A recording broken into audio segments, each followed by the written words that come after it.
오늘은 히브리서 강의 20번째 시간이고요. 그리고 말씀의 본문은 히브리서 9장 1절에서 28절, 설교의 제목은 하늘 성소의 대제사장입니다. 자, 이제 예수 그리스도는 하늘 성전에서 대제사장 직분을 감당하고 계십니다. 자, 그렇다면 하늘 성전은 어떤 곳이냐?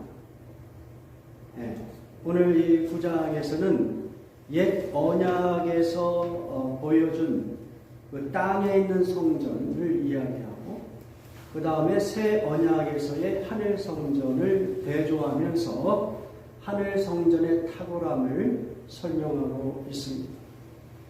일단은 오늘 말씀의 본문 9장 1절에서 10절까지는 땅에 있는 성소에 관한 이야기를 하고 있습니다. 자, 9장 1절 한번 같이 공동하겠습니다. 첫 언약에도 섬기는 예법과 세상에 속한 성소가 있더라. 첫 언약이라고 하면 대표적으로 어떤 것이죠? 모세의 율법. 그리고 모세의 율법과 관련된 제사 제도, 이런 것들 생각해 볼 수가 있겠죠? 그 첫 언약에는 무엇이 있냐면 섬기는 예법. 섬기는 예법이라고 하는 것은 제사와 관련된 그 법을 이야기하고 있고요. 또 세상에 속한 성소가 있다고 이렇게 이야기하고 있습니다. 그것은 대표적으로 모세에 의하여 이스라엘 백성이 지었던 그 장막, 모세의 장막, 성막이라고 하죠. 또는 회막, 그것이 첫 언약에 담겨 있다, 이렇게 이야기하고 있습니다. 그러면서 이 모세의 그 장막과 그리고 그 안에서 행해야 되는 그 제사 제도를 아주 간략하게 설명을 해요. 장막에 그 들어가는 문은 항상 동쪽에 있어요.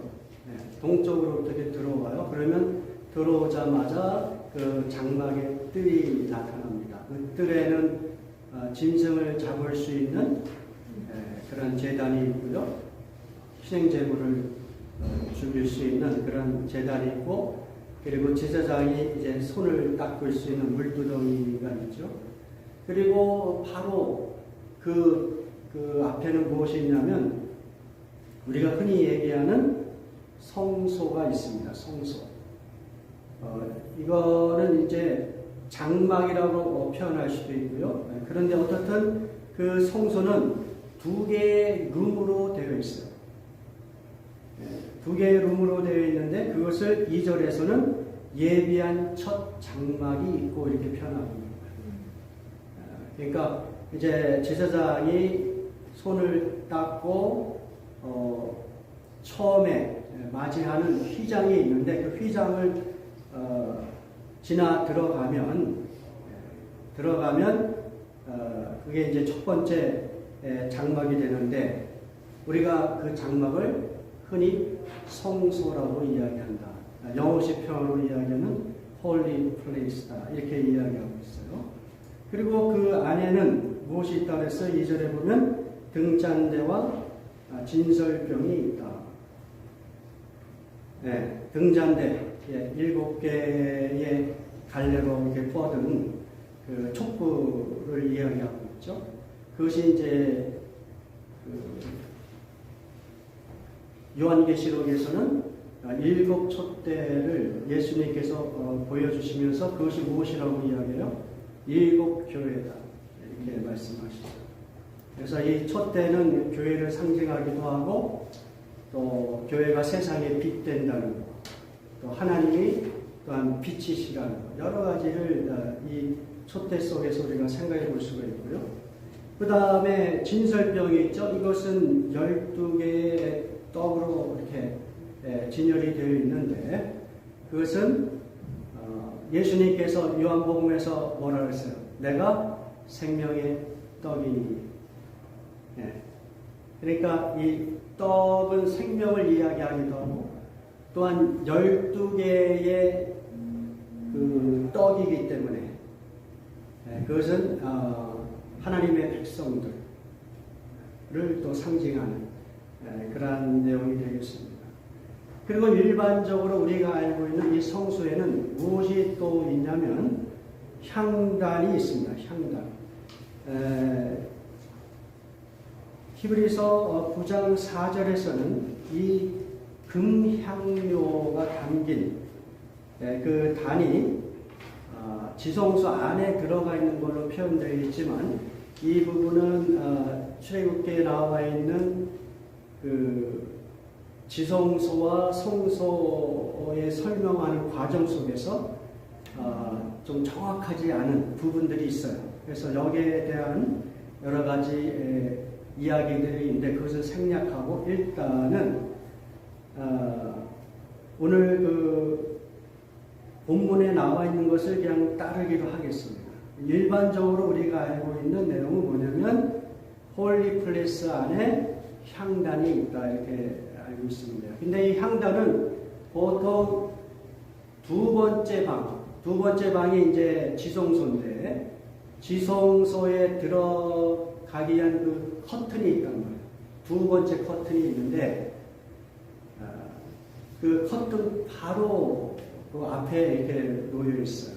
그 이야기는 뭐냐면 이제 대제사장이 지성소에 들어가려면 지성소라는 게 뭐예요? 홀리 오브 홀리잖아요.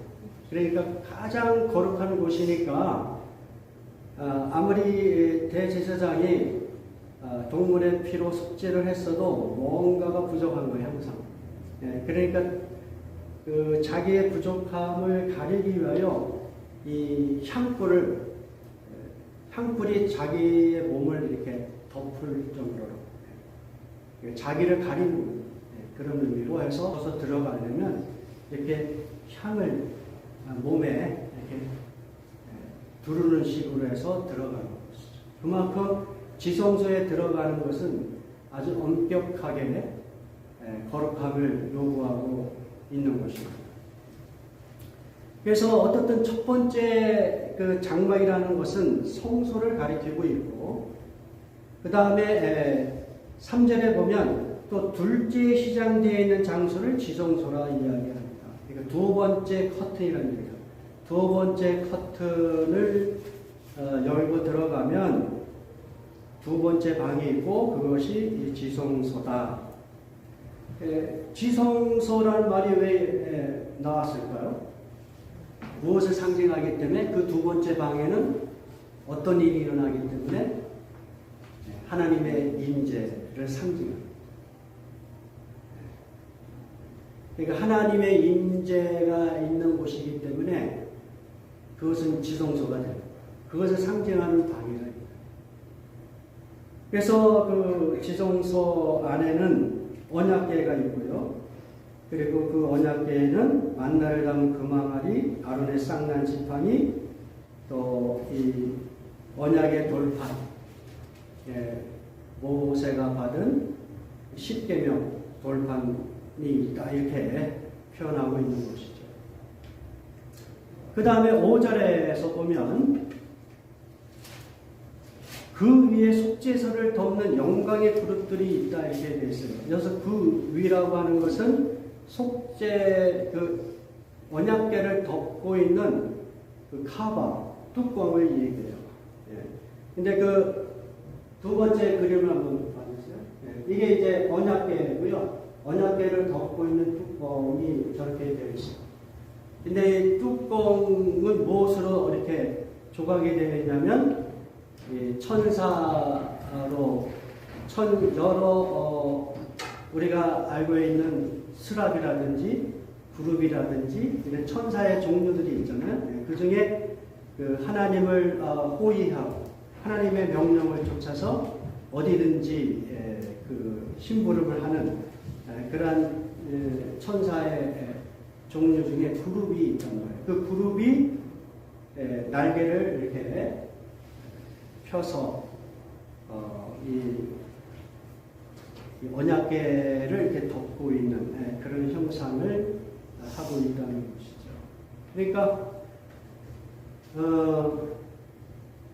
옛 언약하에서는 예수님의 오시기 전까지는 이스라엘 백성이 이런 그 모세가 받은 그 땅의 성소를 통해서 이와 같은 식으로 하나님을 예배하였다는 것이죠. 이러한 공간에서.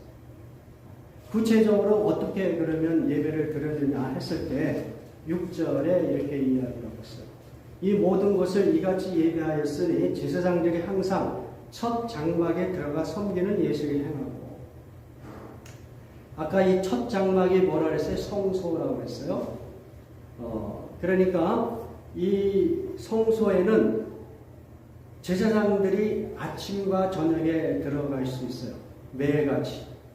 거기서 한마디로 오늘날로 이야기하면 예배를 드리는 거예요. 구약시로 이야기하면 제사를 드리는 거예요. 그래서 아침에는 이 향불을 이렇게 켜고, 저녁에는 7촛대 등불을 켜고, 그리고 진설병은 안식일마다, 그러니까 일주일마다 한 번씩 그 떡을 교체하는, 이런 식으로 하면서 아침과 저녁에 수시로 제사장들이 들어가서 하나님 앞에 예배하는 그 공간이 성소다, 이렇게 이야기하고 있어요. 그 7절은 오직 둘째 장막이 뭐예요? 그럼 여기서 지성소죠. 지성소는 대제사장의 홀로 1년에 한 번 들어가되 자기와 백성의 허물을 위하여 드리는 피 없이는 아니합니다. 자, 이 지성소는 아무나 못 들어가는 거예요. 아주 극히 제한된 장소예요. 그것도 1년에 한 번 대속죄. 이스라엘 그 달력에 의하면 7월 10일. 오늘 양력으로 이야기하면 한 3개월 차이 나요. 10월 10일 이런 식으로. 그러면은 딱 하루, 그것도 딱 하루예요. 그 대제사장이 이스라엘 백성의 모든 죄를 속죄하기 위하여 이제 지성소에 들어갈 수 있는 거예요.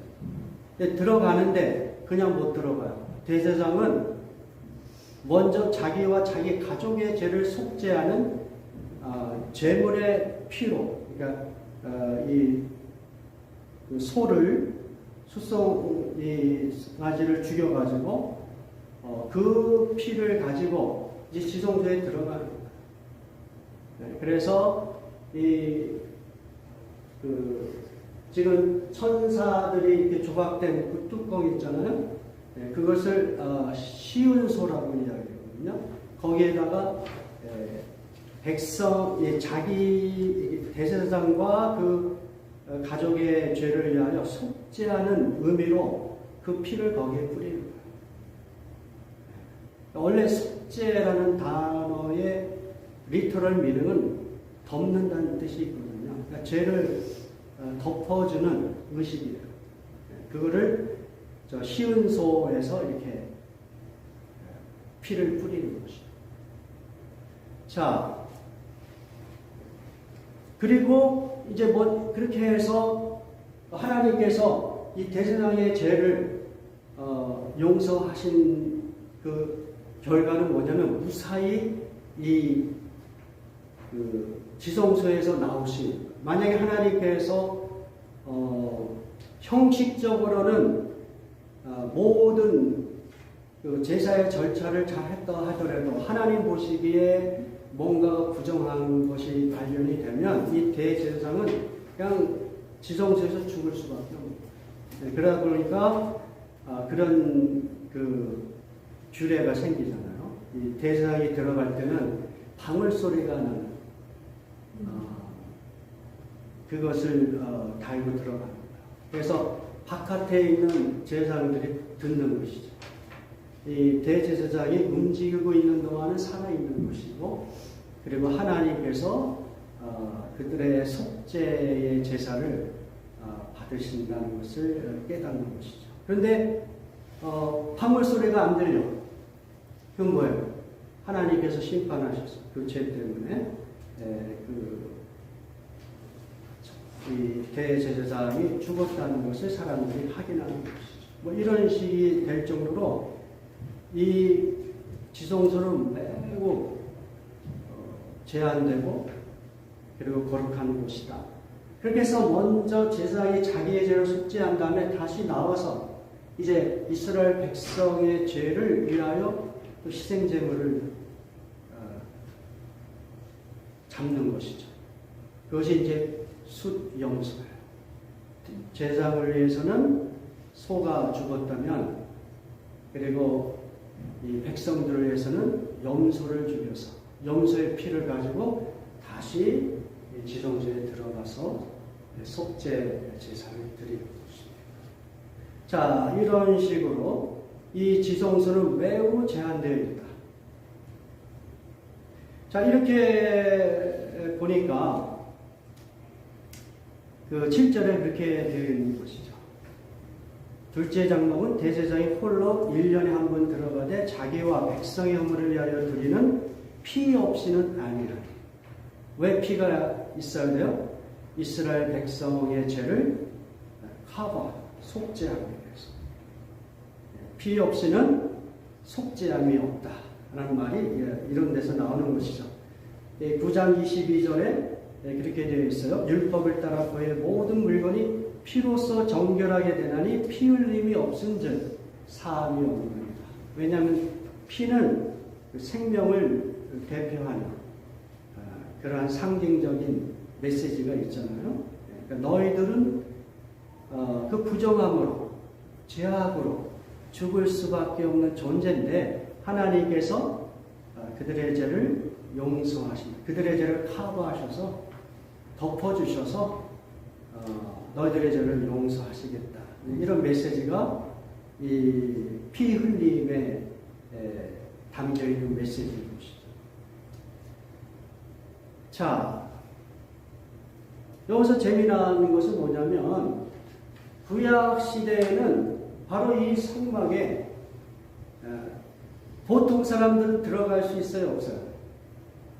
들어갈 수 없어요. 일반 백성은 못 들어가요. 오직 제사장과 대제사장만 들어가서 백성들을 위한 속죄 제사를 드리는 거예요. 그러니까 이 땅에 있는 이 장막, 땅에 있는 성소는 매우 제한적인 거예요. 일반 사람들은 그 근처에 가지 못하는 것이죠. 오직 제사장과 대제사장만이 그곳에서 백성들을 위한 중보의 역할을 하는 것입니다. 바로 그것이 옛 언약에 의하여 설립된 제사제도, 또 성전의 한계라는 것을 우리에게 보여주고 있는 것입니다. 그래서 8절을 우리 같이 읽어봅니다. 8절. 성령이 이로써 보이신 것은 첫 장막이 서 있을 동안에는 성소에 들어가는 길이 아직 나타나지 아니한 것이다. 자, 성령께서 우리에게 가르쳐 주시는 내용은 무엇이냐면 첫 장막이 서 있을 동안, 여기서 첫 장막은 무엇이에요? 네, 모세의 율법에 의하여 세워진 장막이에요. 네. 자, 모세의 율법에 의하여 세워진 그 땅의 성전, 네.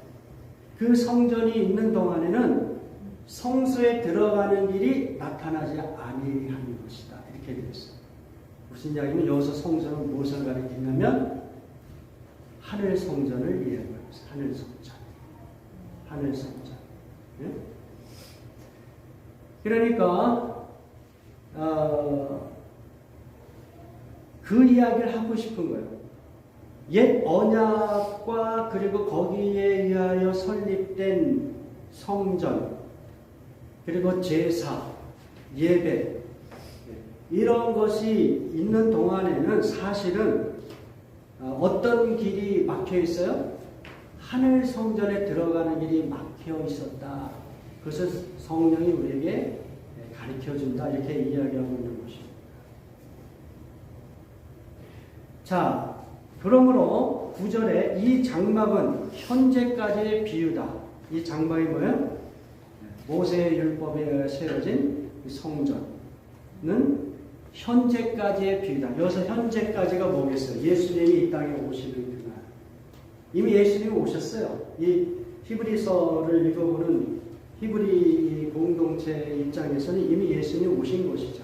그럼 어떻든 그 예수님이 오기 전까지는 지금 유대인들이 예루살렘 성전에서 예배드리고 하는 모든 것들은 다 비유에 불과하다. 예. 그러니까 다른 시로 얘기하면 하늘 성전의 모형에 불과하다. 그림자에 불과하다. 그것이 이제 23절에 이렇게 나와요. 23절에 있어요. 그러므로 하늘에 있는 것들의 모형을 이렇게 됐잖아요. 그러니까 하늘 성전의 모형에 불과한 것이다. 카피에 불과한 것이다. 그게 리얼리티가 아니다. 참 그 진실이 아니다. 참된 것이 아니다. 그것은 그냥 그림자요 또는 모형일 뿐이다. 그렇기 때문에 이에 따라 드리는 예물과 제사는 섬기는 자를 그 양심상 온전하게 할 수 없었다. 그러니까 구약식으로 드리는 예배, 제사는 실제적으로 보면 그 예배하는 자들의 양심을 온전하게 변화시킬 수 없었다고 이야기하고 있어요. 실제로 우리가 어느 정도 상상해 볼 수 있는 것은 겉모양은 우리가 매우 화려하고 그리고 거룩한 모습으로 구약식으로 예배를 드릴 수는 있지만 그러나 그 내면의 상태를 온전히 변화시킬 수 있는 능력은 없는 거예요. 우리가 구약의 율법을 따라서 무엇인가를 실천할 수 있어요. 정결 예식을 따를 수 있고 먹는 것을 가려볼 수 있고요. 부정한 사람들을 만나지 않을 수 있어요. 이방인들과의 접촉을 안 할 수 있어요. 겉으로는 거룩하게 보이지만 그러나 그 안에 내면의 상태는 온갖 하나님 보시기에 악한 것이 가득할 수 있는 것이죠. 그게 구약의 율법의 한계예요. 그것을 이야기하고 있습니다. 10절에서도 이런 것은 먹고 마시는 것과 여러 가지 씻는 것과 함께 육체의 예법일 뿐이다. 그래서 개혁할 때까지 맡겨둔 것이다. 개혁할 때까지가 뭐예요? 예수님이 이 땅에 오셔서 새 언약을 우리에게 적용하시는 그때 하나님께서 이미 수백 년 전에 특별히 예레미야 선지자를 통하여 말씀하신 대로 내가 이제 이스라엘 백성과 모든 사람들에게 새로운 언약을 내가 맺을 것이라고 약속하셨던 그 약속을 그대로 성취하실 분 메시아 메시아가 이제 오실 그때가 뭐예요? 그때가 개혁할 때. 그때까지만 모세의 율법은 효력이 있는 거예요. 이제 예수님이 오셨으니까 이제는 어때요? 더 이상 효력이 없다는 거예요. 지금 히브리서는 계속 그 이야기를 하고 있어요. 언제든지 유대교로 다시 돌아가고 싶어하는 흔들리는 믿음의 소유자들. 그들의 눈앞에서 항상 예루살렘에 가면 구약의 율법대로 제사드리고 또 율법을 절대적인 가치로 여기면서 이 바리새인들과 서기관들이 백성들의 존경을 받는 그러한 그 사회 속에서 지금 엄청난 메시지를 지금 전달하고 있는 것이죠. 정말 개혁의 메시지를 전달하고 있는 거예요. 야, 너희가 예수를 믿는다는 건 엄청난 일이다. 너희들이 개혁의 시대에 사는 것이다.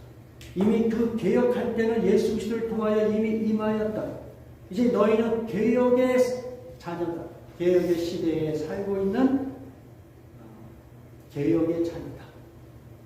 그런데 어떻게 너희가 다시 모세의 율법으로 백슬라이딩 다시 돌아가서 예수 그리스도를 믿는 믿음을 버리고 다시 유대교로 돌아간다는 게 그게 말이 되느냐? 그 이야기를 강력하게 전달하고 있는 것이죠.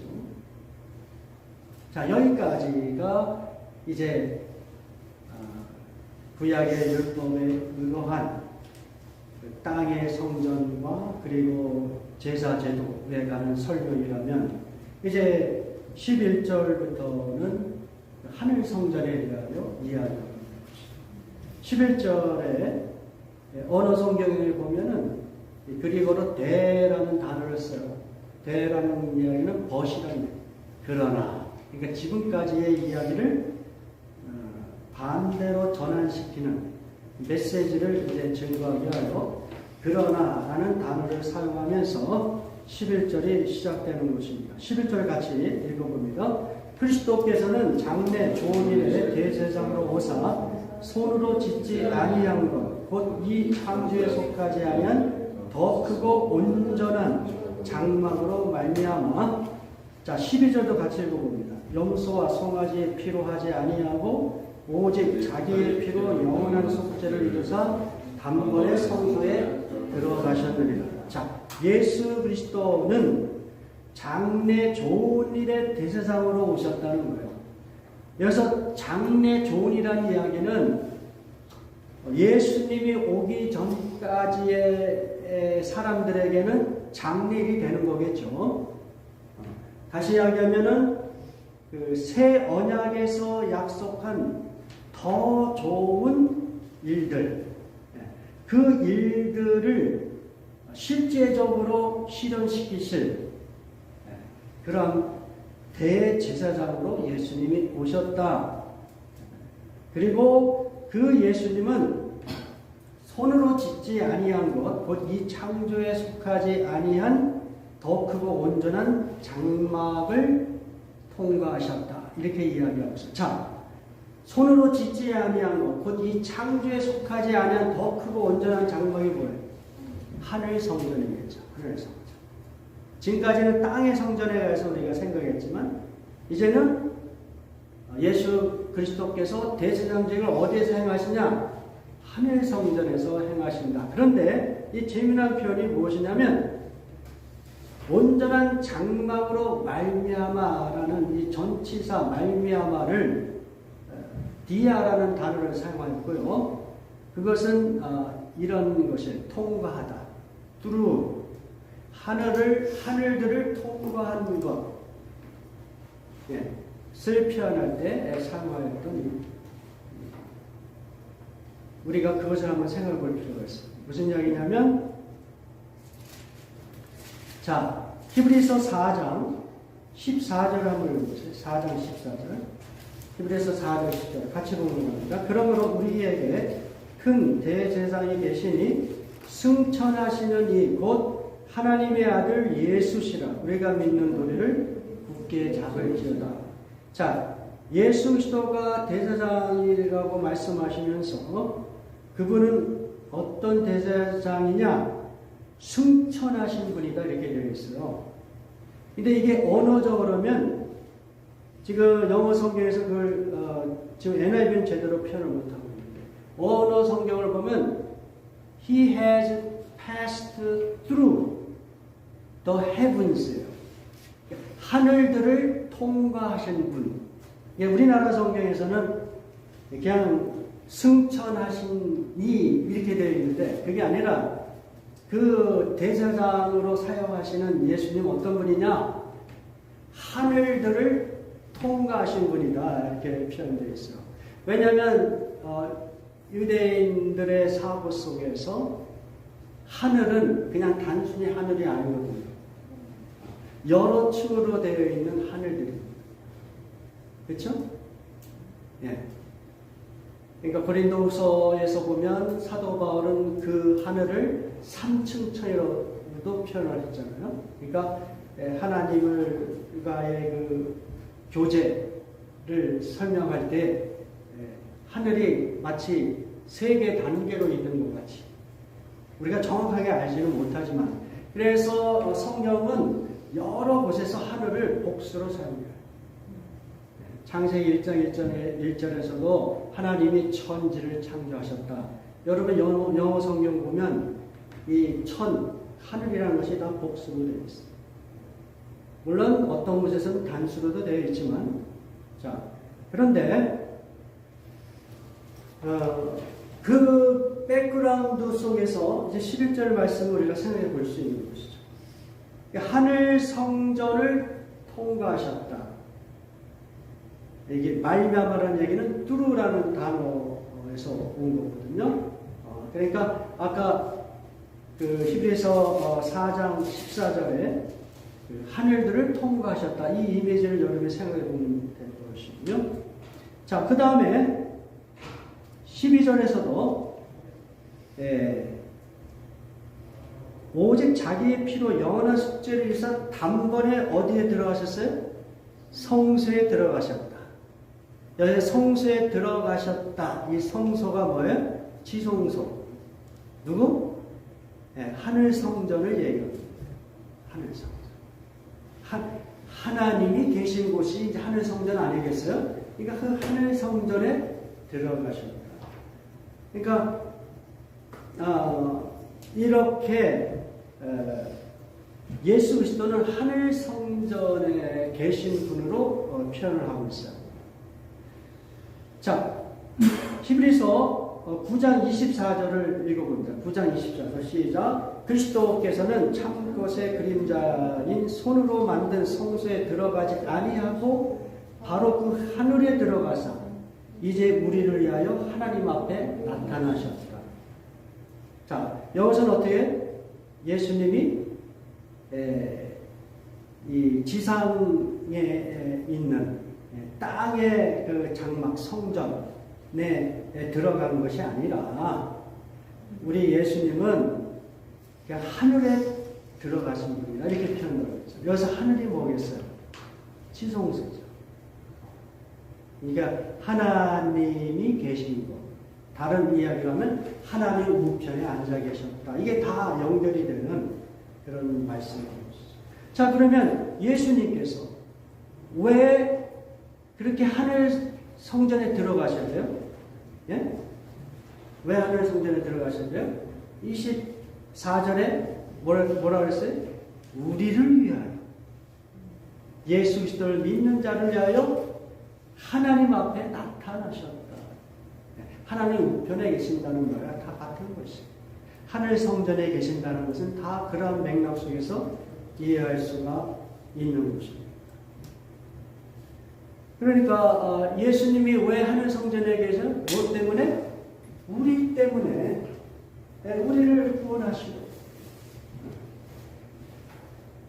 자, 그럼 어떤 방식으로 예수님께서 하늘 성전에 올라가셨느냐? 우리 다시 12절로 돌아가면 이렇게 되어 있어요. 12절에 염소와 송아지의 피로 하지 아니하고, 자, 염소와 송아지의 피로 속죄하는 방법은 어떤 방법이에요? 옛 언약의 방법, 모세 율법의 방법이죠. 그렇죠? 그런 방식이 아니고 오직 자기의 피로 영원한 속죄를 이름으로 이렇게 되어 있는 거예요. 그러니까 무슨 이야기입니까? 자기의 피가 누구예요? 예수 그리스도의 죽으신, 십자가에서 죽으시고 부활하신 그 사건. 그러니까 예수님이 온 인류의 죄를 다 짊어지시고 인류가 받아야 될 그 죄의 형벌을 예수님께서 홀로 다 받으신 거예요.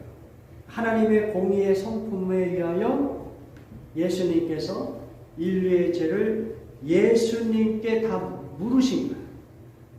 그래서 예수님께서 그 형벌을 받으신 거예요.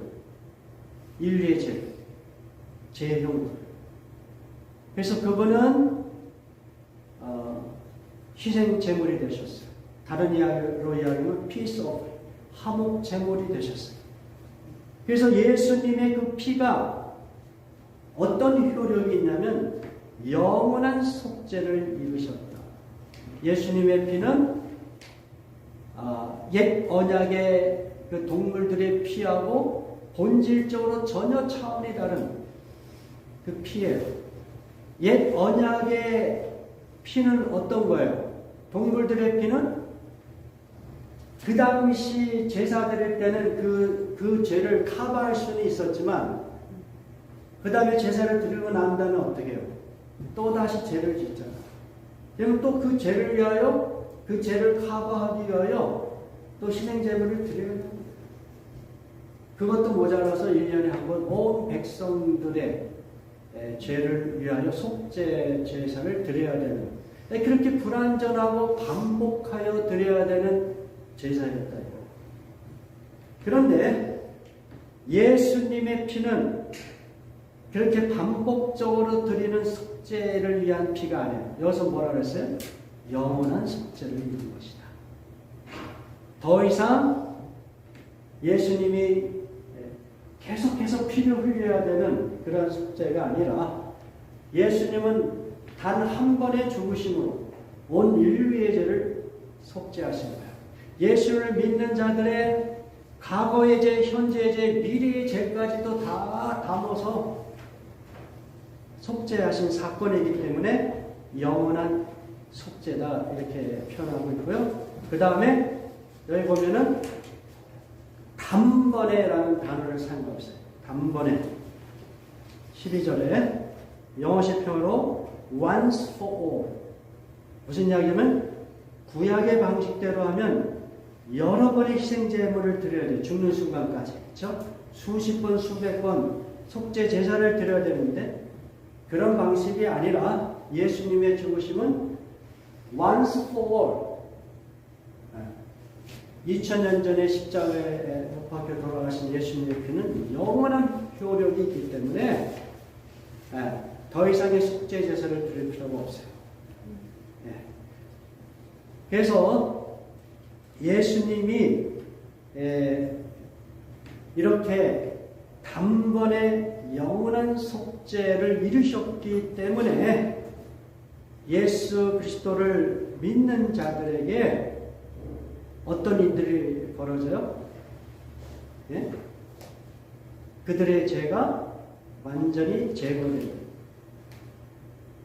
우리가 이미 배운 대로 히브리서 8장 12절에 내가 그들의 불의를 긍휼히 여기고 그들의 죄를 다시 기억하지 아니하리라는 이러한 그 새 언약이 그대로 적용이 되면서 예수 그리스도를 믿는 모든 성도들이 하나님과 어떻게 해요? 직통으로 교제하게 되는 거예요. 그러니까 예수님께서 단번에 죽으심으로 하나님 우편에 앉으신 것 같이, 하늘 성소에 들어가신 것 같이 예수를 믿는 사람들도 어떻게 해요? 이제 어떻게 돼요? 하늘 성소에 들어간 자로 보는 거예요. 자, 그것이 23절이에요. 자, 23절 읽어봅니다. 그러므로 하늘에 있는 것들의 모형을 이런 것들로서 정결하게 할 필요가 있었으나 하늘에 있는 그것들은 이런 것들보다 더 좋은 제물을 할 것이다. 여기서 하늘에 있는 그것들은 여러 가지가 있겠지만 무엇이 포함이 되냐면 예수 그리스도를 믿는 자들을 포함하고 있어요. 하늘에 있는 것들. 그러니까 예수 그리스도를 믿는 자는 이미 여러분이 하늘에 속한 자들이 된 거예요. 자, 이 부분을 우리가 좀 살펴보겠습니다. 에베소서 2장을 한번 여러분이 오픈해 주세요. 에베소서 2장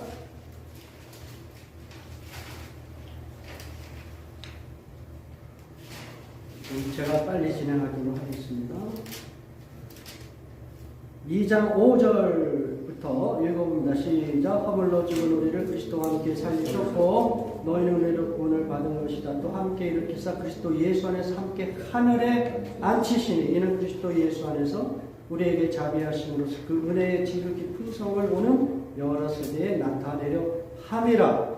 자, 예수 그리스도를 믿는 자들은 이미 예수 그리스도와 공동 운명체가 되어서 그분과 함께 죽고 그분과 함께 살아나서 이미 어디에 우리가 들어가 있어요?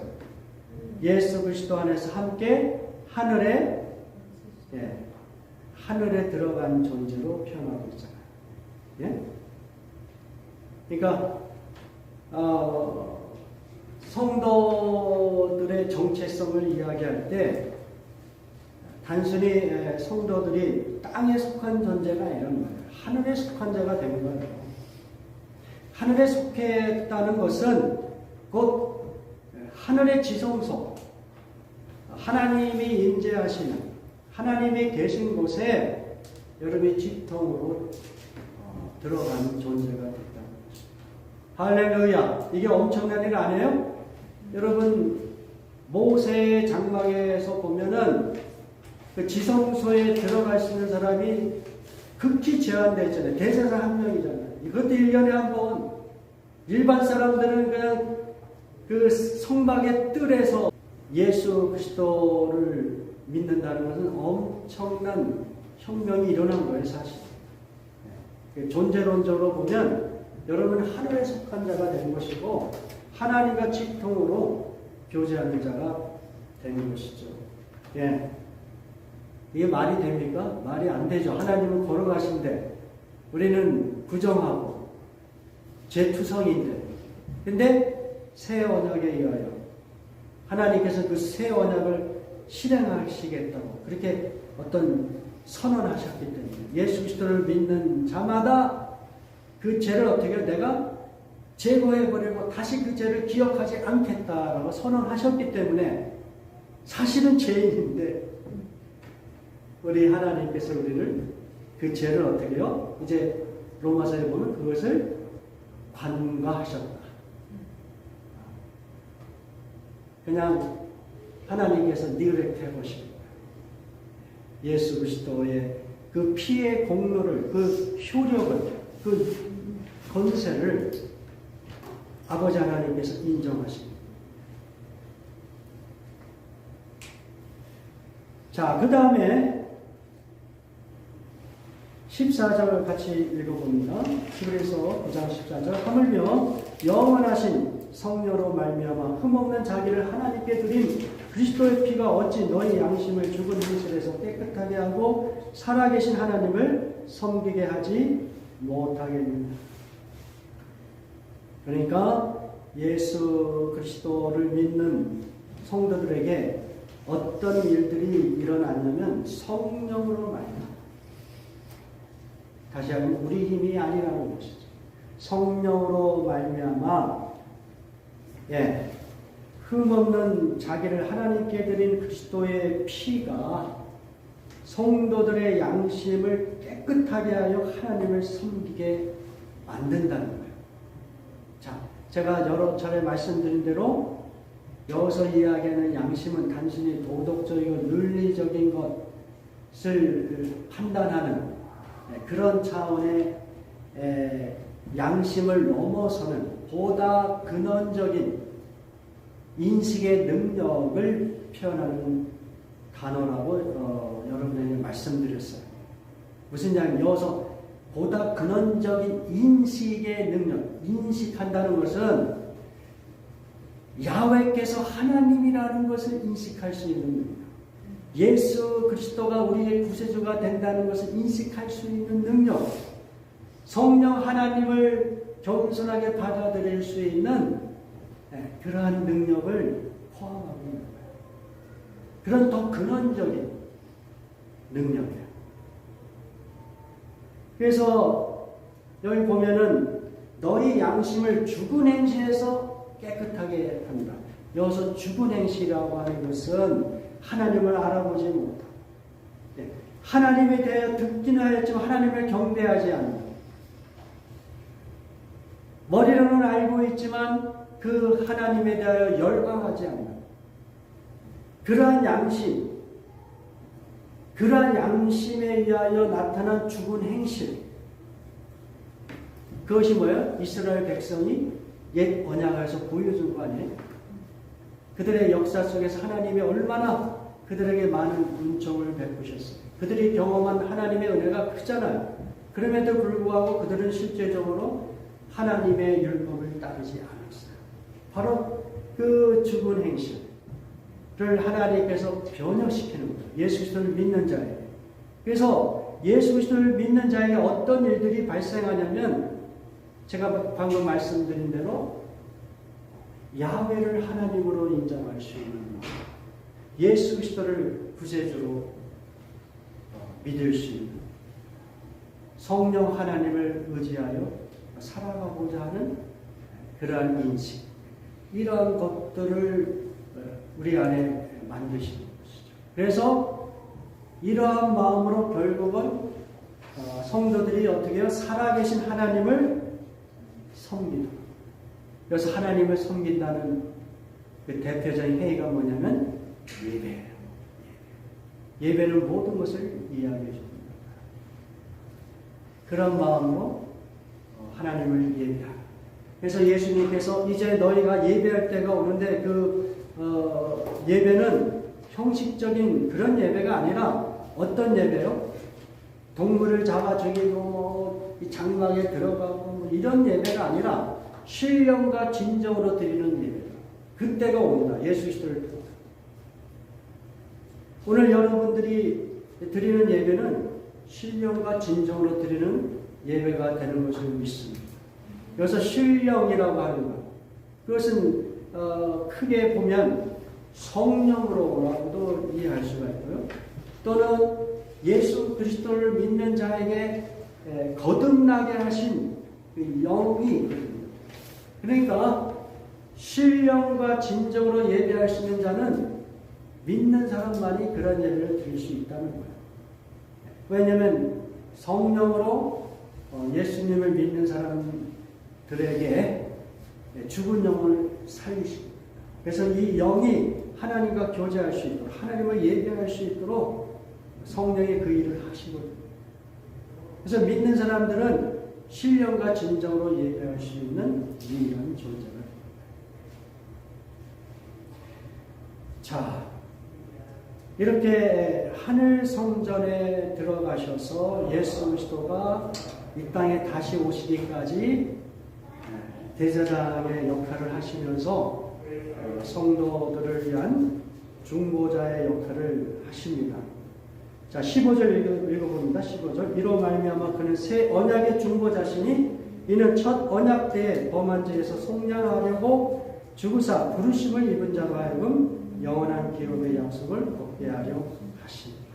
예수님께서 하나님과 인간 사이에 새 언약의 중보자가 되신다는 것이죠.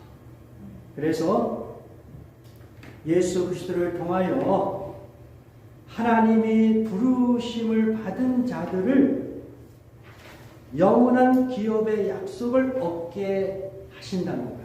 여기서 영원한 기업의 약속이 뭐예요? 쉽게 이야기하면 구원을 받는다.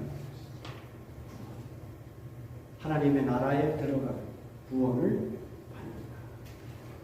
재미난 것은 성도들을 하나님이 부르신 자로 표현한다는 거예요.